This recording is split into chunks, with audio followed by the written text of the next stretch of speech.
I'm fine. I'll be interviewing my preacher, Brother W.C. Edwards, and I'm just going to ask him a few questions about the civil rights movement. The first question I want to ask you, how did Jim Crow laws affect your life? Okay, the question is, how did Jim Crow laws affect my life growing up here in Birmingham? Jim Crow laws not only affected my life, they affected everyone's life in my age group. You were not permitted, but we shopped at Sears and Roebuck and Zitz, but you were not permitted to go to the same restroom that Caucasians were privileged to go to. You were not privileged to drink from the same water fountains. They had colored and they had white water fountains. They had restaurants downtown Birmingham. It was forbidden. You could shop there, but you could not eat in any of the restaurants. One of the main restaurants was downtown, was in Crest, and you could not eat at that restaurant. It was strictly forbidden. That's why during the movement that restaurant was boycotted so much. So Jim Crow laws affected us in many ways. Restaurants, we had to go to the back, and bathrooms, you couldn't go in those bathrooms or drink at water fountains or enter into any places like parks or any things of that nature. You had to go to another area. So they affected all of us greatly. Second question, where were you when the 16th Street Baptist Church was bombed? Okay, that was a Sunday morning, and I was at home getting ready for Sunday school. And as difficult as it might be to believe, but we could hear the blast all the way from our house, from our home to where the blast took place. We could hear it. It was a loud blast, and I never will forget it. We were getting ready for church that Sunday morning when it happened. We didn't know what had taken place until later on, until they broadcast it. But yes, I was at home that Sunday morning getting ready for church. Third question, what do your parents think about what was going on? Okay, my parents were deeply involved in the civil rights movement. In 1963, my father and mother sat us all down and talked to us about what was occurring during the civil rights movement here in Birmingham.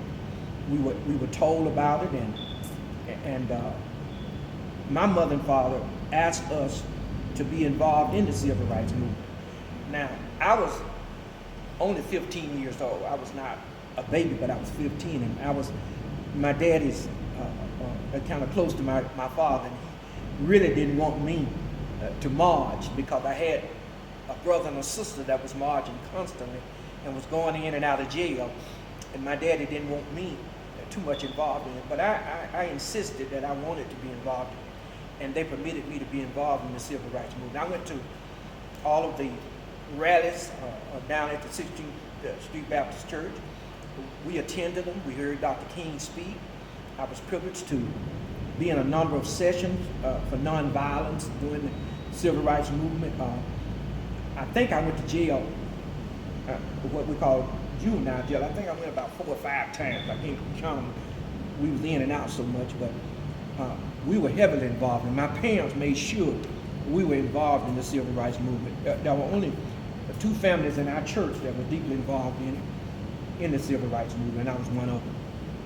Okay, next question. How much has racism died down in your opinion?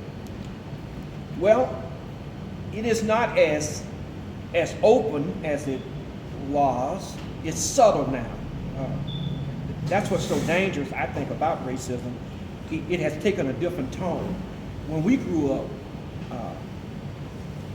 epithets were used constantly about black people. It was nothing to hear somebody use an epithet that was racially disturbing. Today, that's changed a great deal. They don't use them as widely as they used them when we were growing up.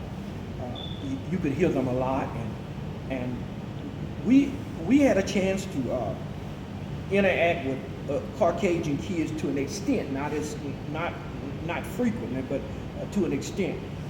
But the situation has changed drastically in that young people are not faced with what we were faced with when we were growing up. The racially disturbed society has changed. It's changed for the better, and again, it's still prevalent racism. I don't think it's going away, but it operates in a different venue now than it used to operate. Okay, last question. Do you think young people understand the significance of the movement? That's a real good question. Do young people understand the significance of the civil rights movement? I was in St. Louis about 30 years ago, and I spoke at Washington University because of my involvement in the civil rights movement, and a lot of young people there had no idea what was involved in the civil rights movement and how it ought to have affected them even during their generation, but it had. And I was really shocked to hear them, the tone that they used during that discussion about the civil rights movement. They thought we made too much of it.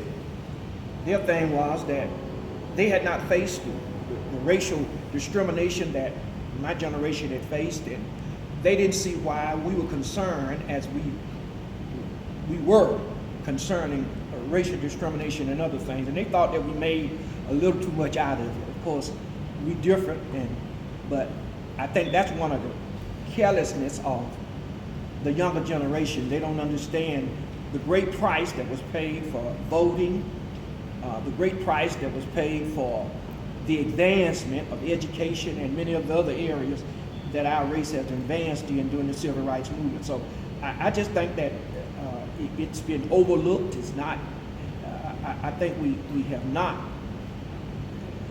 sold it to the next generation as we should have sold it to that generation. I don't think they understand it in the fullest sense as they ought to. So that's how I feel about that particular question. Okay.